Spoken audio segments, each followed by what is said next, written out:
গত কয়েকদিনে কয়েকটা ঘটনা ঘটেছে। একটি হচ্ছে হবিগঞ্জে, একটি রাজশাহীতে, আর একটি পাবনায়।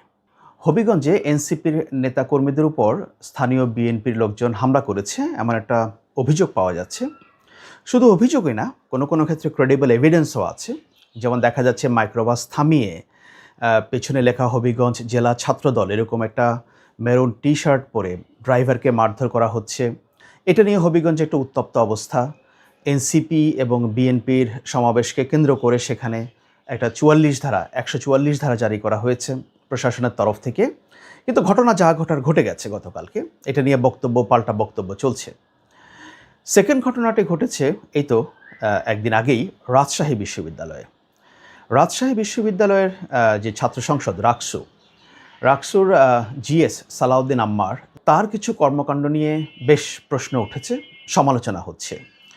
এবং রাজশাহী বিশ্ববিদ্যালয়ের কোট আনকোট একাধিক শিক্ষার্থীর উপর বা একজন শিক্ষার্থীর উপর যে হামলার ঘটনা ঘটেছে, সালাউদ্দিন আম্মার একটা বেলচা নিয়ে তাকে মারতে যাচ্ছেন, তার মারমুখী ভঙ্গিমার নানা ভিডিও ছবি সামাজিক যোগাযোগ মাধ্যমে আসছে।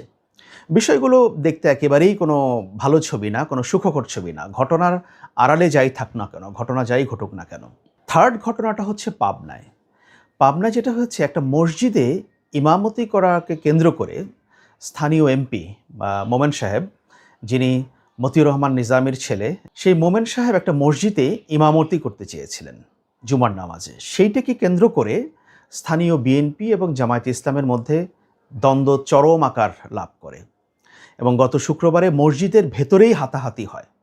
এবং যে ভিডিওগুলো আমরা দেখেছি তাতে দেখা যাচ্ছে মসজিদের ভেতরে দুটো গ্রুপ হাতাহাতি করছে এবং মসজিদের ভেতরে পুলিশ সে হাতাহাতি থামানোর চেষ্টা করছে। এই ছবিটা বা এই ভিডিওটা খুবই অস্বস্তিকর যে মসজিদের ভেতরে এই ধরনের ঘটনা ঘটছে। খুবই অস্বস্তিকর। বাংলাদেশের যারা ধর্মপ্রাণ মানুষ, মসজিদে যারা যান আল্লাহর সন্তুষ্টি লাভের জন্য, নামাজ পড়ার জন্য, সেইখানে এই ধরনের ঘটনা ঘটবে, এটা ন্যাক্কারজনক, নিন্দনীয় কাজ। এখন দেখুন, এই ঘটনাগুলো কতটা তুচ্ছ ঘটনা থেকে শুরু হচ্ছে। প্রথমে আসি হবিগঞ্জের ঘটনাটা নিয়ে। হবিগঞ্জে এনসিপি যে জুলাই পদযাত্রা করছে দেশব্যাপী, তার অংশ হিসাবে তারা হবিগঞ্জে গিয়েছিল। ঘটনার উৎপত্তি কেন হয়েছিল এটা নিয়ে নানা রকমের মতামত আছে বা নানা রকমের ভাষ্য আছে। যেমন বিএনপির তরফ থেকে অভিযোগ করা হচ্ছে যে সেখানে নাকি এনসিপির নেতারা বিএনপিকে লক্ষ্য করে গালমন্দ করেছেন, যদিও সেটার এখনও ক্রেডিবল কোনো এভিডেন্স সামনে আসেনি। আসলে হয়তো সেটা আমরা দেখতে পারবো। সেটাকে কেন্দ্র করে ইট পাটকেল নিক্ষেপের ঘটনা ঘটেছে, যেখান থেকে পরবর্তীতে এনসিপির একটি গাড়ি যেটা মিডিয়া কর্মীদেরকে বহন করছিল সেটার উপর হামলা হয়েছে। নাসিরুদ্দিন পাটোয়ারি এবং সার্জিসকে বহন করা গাড়ি, তারা নিরাপদ আশ্রয়ে গিয়েছিল, কেউ ডাকবাংলোতে, কেউ আরেকটা সরকারি স্থাপনায় তারা গিয়েছিল। পরবর্তীতে পুলিশ প্রোটেকশনে তারা সেখান থেকে বেরিয়ে এসেছে। কিন্তু সূত্রপাত যাই হোক না কেন, এই সূত্রপাতের জন্য যে রক্তারক্তি পরিস্থিতি সেখানে তৈরি হয়েছে, এটা কিন্তু গ্রহণযোগ্য না, একেবারেই গ্রহণযোগ্য না। এবার আসি হবিগঞ্জের ঘটনা নিয়ে। প্রধানমন্ত্রী যে রাজনৈতিক সহকারী রাশেদ খান, তিনি ফেসবুকে একটা স্ট্যাটাস দিয়েছেন। এবং রাশেদ খানকে আমি বহুকাল ধরেই চিনি, দীর্ঘদিন ধরে। 2018 সালে যে কোটা বিরোধী আন্দোলনের আগে যেটা হয়েছিল, রাশেদ খান সেখানে অত্যন্ত গুরুত্বপূর্ণ ভূমিকা পালন করেছিলেন। 24শে গণ অভ্যুত্থানের সময় রাশেদ খানের ভূমিকা ছিল। এছাড়া বিভিন্ন সময়ে আওয়ামী লীগের সময় রাশেদ খান নানা ইস্যুতে সরব ছিলেন। কিন্তু সেটা এখন অতীত, মানুষ দেখে সবসময় বর্তমান। সেই স্ট্যাটাসটা আপনাদেরকে একটু পড়ে শোনায় যে তিনি সেখানে কি বলেছেন। তিনি বলছেন যে এনসিপির নেতারা যে এলাকায় জুলাই পদযাত্রা করতে যাচ্ছেন সেখানে তারা বিএনপির নেতাদেরকে গালিগালাজ করছেন। শেষ কথাটা হচ্ছে রাশেদ খানের, যে গালিগালাজের পরেও যে অত্র এলাকার মানুষ ঝাঁটা বারুণ দিয়ে ঝেঁটিয়ে বিদায় করছে না, এটাই তো আপনাদের সৌভাগ্যের বিষয়। সৌভাগ্যের বিষয় বটে, কিন্তু রাশেদ খানের কাছে আমার প্রশ্ন হচ্ছে যে রাশেদ খান, আপনি তো এখন প্রধানমন্ত্রীর রাজনৈতিক সহকারী হিসাবে কাজ করছেন। আপনি যে কথা বলবেন এটাকে কিন্তু লোকে প্রধানমন্ত্রীর ভাষ্য হিসেবেই ধরে নেবে। আপনি হয়তো বলবেন যে না, এটা আমার কথা, আমার ব্যক্তিগত মতামত। আপনার ব্যক্তিগত মতামত বলে এখন আর কিছু নেই। আপনি যখন সরকারের সঙ্গে অ্যাসোসিয়েটেড হয়েছেন, তাও প্রধানমন্ত্রীর রাজনৈতিক সহকারীর মতো একটা সেন্সিটিভ পোস্টে, এখানে আপনি যা কিছু বলবেন, আপনার প্রতিটা শব্দচয়ন, প্রতিটা বাক্য, এটা প্রধানমন্ত্রীর ভাষ্য হিসাবে লোকে ধরে নেবে। কিন্তু এই কথাগুলো চট করে আপনার কেন বলতে হলো? সেখানে একটা ইনভেস্টিগেশন হোক, ল অ্যান্ড অর্ডার সেখানে কি হয়েছে সেটা দেখা হোক, আইনশৃঙ্খলা বাহিনী সেটাকে ইনভেস্টিগেট করুক। প্রয়োজনে যদি কারো বাড়াবাড়ি থেকে থাকে বা কোনো কিছু হয়ে থাকে, মামলা করার মতো এলিমেন্ট থাকে, সেটা হোক। কিন্তু সেটা হওয়ার আগেই আপনি এই ধরনের স্টেটমেন্ট কেন দেবেন? দেখুন, আপনার যে রাজনৈতিক সহকারীর পোস্ট, এটাতে মানে টেকনিক্যালি বা প্র্যাকটিক্যালি এটাতে কোনো কাজ নেই, কোনো কাজ নেই। আপনার কোনো সাইনিং অথরিটি নেই, আপনি কোনো কিছু সিগনেচার করে কোনো কিছু করতে পারবেন না। কিন্তু আপনার একটা পলিটিক্যাল রোল এখানে থাকতে পারে। এই রাজনৈতিক সহকারীর পোস্টগুলো এমনিতে কোনো কাজ না থাকলেও এটা যে কোনো সময় রাজনৈতিক পরিস্থিতিতে বা একটা ভলাটাইল রাজনৈতিক পরিস্থিতিতে এই পোস্টগুলোর যে ভূমিকা, এটা গুরুত্বপূর্ণ হয়ে ওঠে। যেহেতু আপনি প্রধানমন্ত্রীর রাজনৈতিক সহকারী, যদি দেশে এমন কোনো রাজনৈতিক সংকট হয়, তখন আপনার যেন একটা রাজনৈতিক ভূমিকা রাখার মতো স্কোপ থাকে। এখন আপনি যদি যে কোনো ঘটনায় এখন চট করে একটা পক্ষের মতো অবস্থান নিয়ে আপনি এ ধরনের স্টেটমেন্ট দেন, তাহলে তো বিভিন্ন দলের কাছে, বিভিন্ন লোকের কাছে আপনার অ্যাকসেপ্টেন্স থাকবে না। আপনি যখন সরকারে ছিলেন না, তখন আপনার ভাষ্য নানা রকম হতেই পারে, আপনার অ্যানালিসিস নানা রকম হতেই পারে, but when you are in the government, আমি যেটা বলছি, কারণ আপনার কথাগুলোকে প্রধানমন্ত্রীর কথা হিসেবে ধরে নেবে। সুতরাং আমার মনে হয় যে আপনার চুপ থাকাই ভালো এই ধরনের ঘটনায়। কারণ গভর্নমেন্ট কিন্তু অলরেডি আমরা যেটা দেখতে পাচ্ছি যে ডাক্তার জাহেদ, তথ্য বিষয়ক উপদেষ্টা, তিনি প্রতি সপ্তাহে ব্রিফিং করছেন সচিবালয়ে। It's a very good idea. একই সঙ্গে প্রধানমন্ত্রীর কার্যালয়ে দুজন মুখপাত্রও আছেন, সালেহ শিবলি এবং ডক্টর মাহাদি আমিন। যা কিছু বলার তারা বলুক। এবং জাহেদুর রহমান সাহেব তো তিনি বলছেন বিভিন্ন ইস্যুতে তিনি সাংবাদিকদের প্রশ্নের জবাব দিচ্ছেন। এখন আপনি যদি আগ বাড়িয়ে আপনার রাজনৈতিক কোনো মত বা অন্য কোনো বিষয়ে আপনি এখানে সোশ্যাল মিডিয়াতে প্রকাশ করে থাকেন, এটা তো ঠিক হবে না। একটু গার্ডেড থাকতে হবে, কারণ আপনি যেহেতু এখন একটা পজিশন হোল্ড করছেন।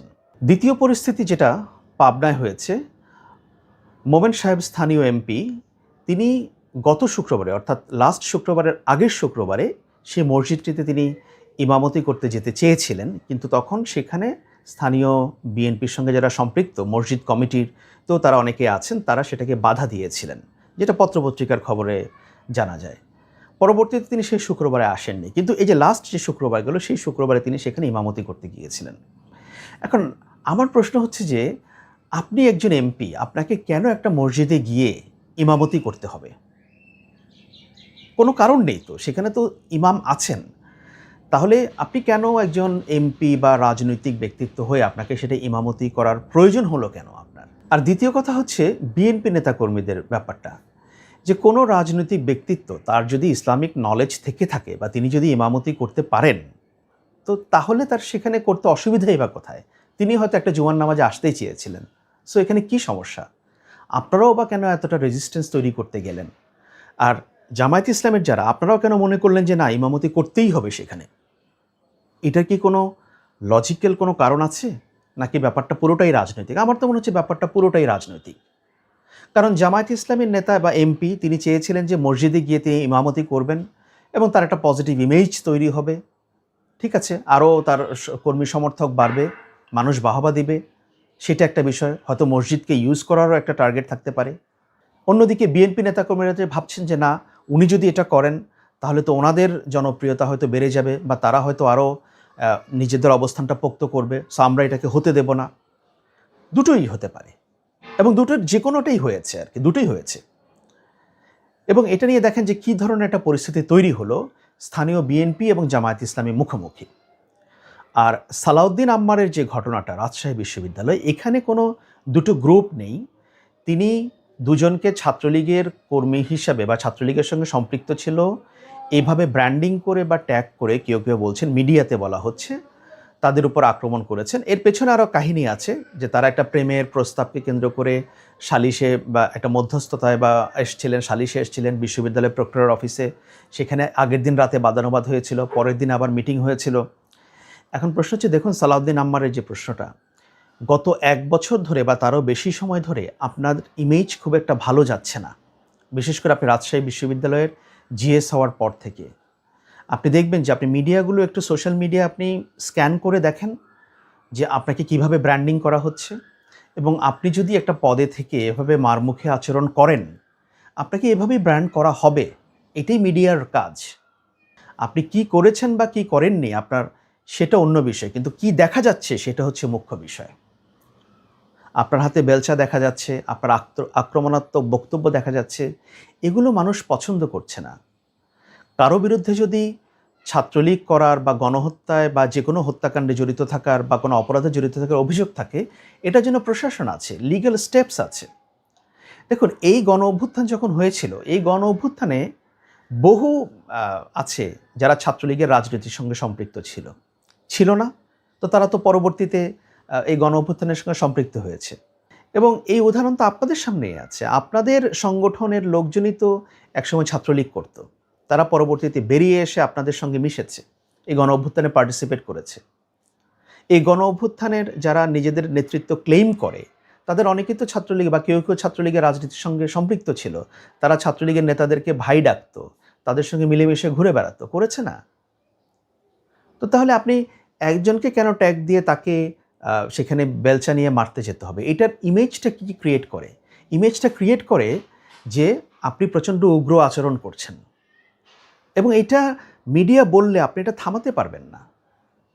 সুতরাং এইসব কর্মকাণ্ডে জড়িত না হওয়াটাই ভালো। এখন আসি ব্রডার রাজনৈতিক প্রেক্ষাপটে। দেখুন, আমরা যেটা বুঝতে পারছি যে বাংলাদেশের ন্যাশনাল পলিটিক্সে এই মুহূর্তে বিএনপি, জামায়াত এবং এনসিপির মধ্যে একটা ব্রডার কনসেনসাস আছে। অর্থাৎ তারা তিনটা দলই হয়তো চায়, আমি হয়তো বলছি এই জন্য যে ভবিষ্যতই বলে দিবে যে কি হবে, কারণ বাংলাদেশের রাজনৈতিক ভবিষ্যৎ এতই অনিশ্চিত, এটা সেই জন্য হয়তো শব্দটা সবসময় ব্যবহার করতে হয়। তারা হয়তো চায় যে বাংলাদেশের ডেমোক্রেটিক প্রসেস থাকুক, 5 বছর পর ইলেকশন হবে, আগের রাজনৈতিক যে ধারা সেখান থেকে বেরিয়ে আসতে হবে।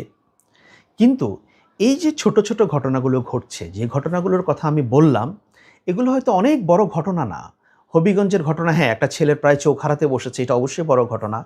সেখানে যেভাবে বেধড়ক পেটানো হয়েছে, এটা অবশ্যই, আপনি একজন বাংলাদেশের সিটিজেনকে এভাবে রাস্তায় তার গাড়ি আটকে পেটাবেন, সে যে রাজনৈতিক দলের কর্মী হোক না কেন, এটা অগ্রহণযোগ্য।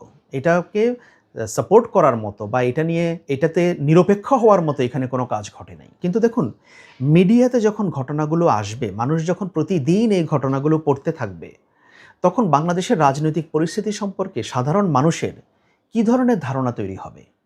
এদেশে যারা ডিপ্লোম্যাট আছেন, যারা পত্রপত্রিকাগুলো দেখবেন, পড়বেন, যাদেরকে ব্রিফিং করা হবে, তারা বাংলাদেশের রাজনীতি সম্পর্কে কী ধারণা পাবেন? এই রাজনীতি সম্পর্কে তারা ধারণা পাবেন এটাই যে বাংলাদেশের রাজনীতি খুবই সংঘাতপূর্ণ অবস্থার দিকে যাচ্ছে। বাংলাদেশের রাজনীতির যে অবস্থা আমরা দেখি, যে সেন্ট্রাল লেভেলে মানে টপ লিডারদের মধ্যে একটা কনসেনসাস বা কিছুটা ঐক্যমত্য থাকলেও, একটা সহনশীলতা থাকলেও, লোকাল যে পলিটিক্যাল ফ্যাব্রিক, এটি কিন্তু কমপ্লিটলি ডিফারেন্ট, এবং হিংসাটা কিন্তু লোকাল লেভেলে বেশি ছড়ায়। এবং এই হিংসাটা লোকাল লেভেলে এমন পর্যায়ে ছড়ায় যে শেষ পর্যন্ত এটাকে আর কন্টেইন করা যায় না, এটাকে আর থামানো যায় না। এটা নানা কারণে হয়, টেন্ডারবাজি নিয়ে হয়, মসজিদ দখল নিয়ে হয়, স্কুল দখল নিয়ে হয়, বিভিন্ন সামাজিক প্রতিষ্ঠান দখল নিয়ে হয়।